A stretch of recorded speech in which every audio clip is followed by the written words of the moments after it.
You swore that once you hit six figures, the anxiety would stop. You told yourself just $100,000.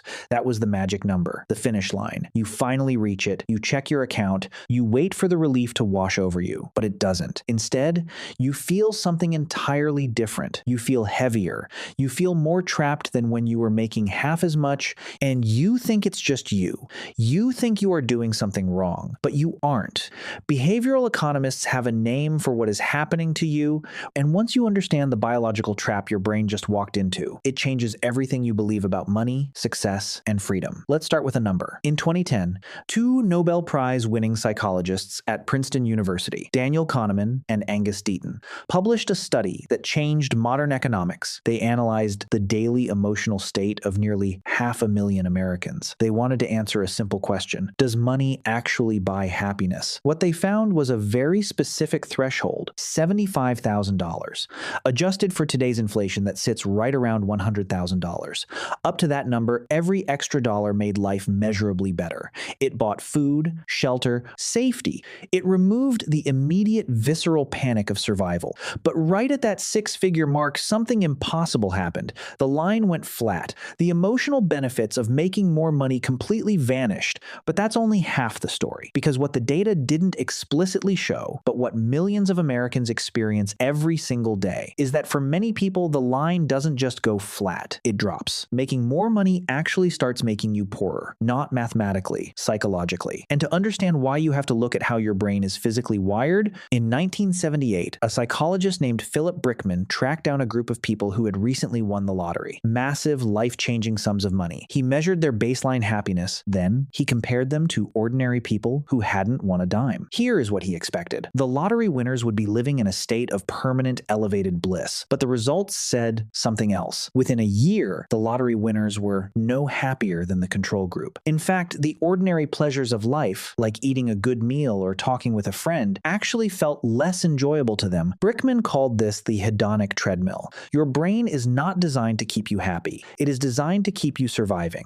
And it regulates your survival through dopamine. When you get a promotion or hit that six-figure salary, your brain releases a massive spike of dopamine. It feels incredible, but your brain quickly realizes that if it stays in that elevated state, you will lose your drive, you will stop hunting, you will become complacent. So it pulls the emergency brake, it resets your baseline, it adapts to the new normal. Suddenly, the six-figure salary isn't a reward anymore, it is just the baseline. It is the bare minimum required for you to feel normal, and the treadmill speeds up. But here is where the modern American economy turns this biological quirk into a psychological prison. When you hit that income bracket, society sends you a quiet signal. You are successful now. You need to look the part. So you move out of the cramped apartment and sign a lease on a luxury high-rise. You trade in the old Honda for a European car lease. You buy the $6 latte every morning because you tell yourself you earned it. Financial planners call this lifestyle creep, but that is a polite term for something much darker.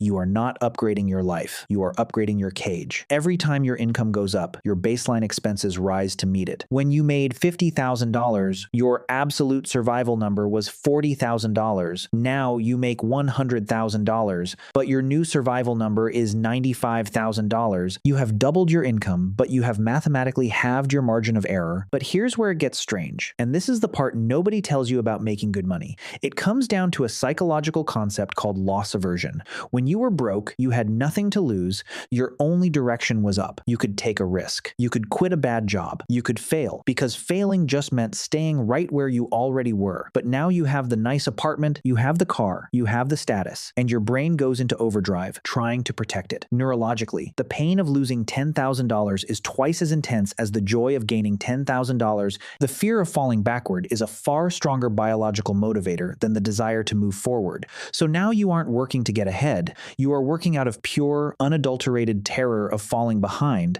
You can't quit the corporate job you hate because the car payment is due. You can't take a risk on a new career because the mortgage depends on this exact salary. You are making more money than you ever have in your entire life, and you have never had less freedom. To understand why we do this to ourselves, we have to look thousands of years into the past. For 300,000 years, your ancestors lived in small tribes of about 150 people. In that world, status kept you alive. If the tribe saw you as successful and valuable, you got the best food, you got a spot nearest to the fire. If you lost your status, you were pushed to the edge of the camp. You became vulnerable to predators. You died. Your brain evolved in that environment. It learned to signal its value to the tribe at all costs. You don't live in a tribe of 150 people anymore. You live in a modern economy. But your brain hasn't caught up. It is still running ancient software. When you buy the expensive watch or the luxury car or the designer clothes you think you are treating yourself, you aren't. Your brain is desperately trying to signal to the tribe that you are valuable so you don't get left out in the cold. You are spending your hard-earned money to calm a 300,000-year-old survival instinct, and the stress of maintaining that illusion consumes the exact cognitive bandwidth you need to actually enjoy your life. You are exhausted, not because you are working harder, but because the psychological weight of defending your new baseline is quietly crushing you. This is why the smartest, highest-earning people often stay the poorest, because they define wealth incorrectly. They think wealth is a high income, but an income is just a cash flow. If every dollar of that cash flow is instantly converted into car payments, mortgages, and expensive dinners, you are not wealthy. You are just a highly paid conduit for money passing through you directly to a bank. Real wealth is exactly the opposite of what you see on social media.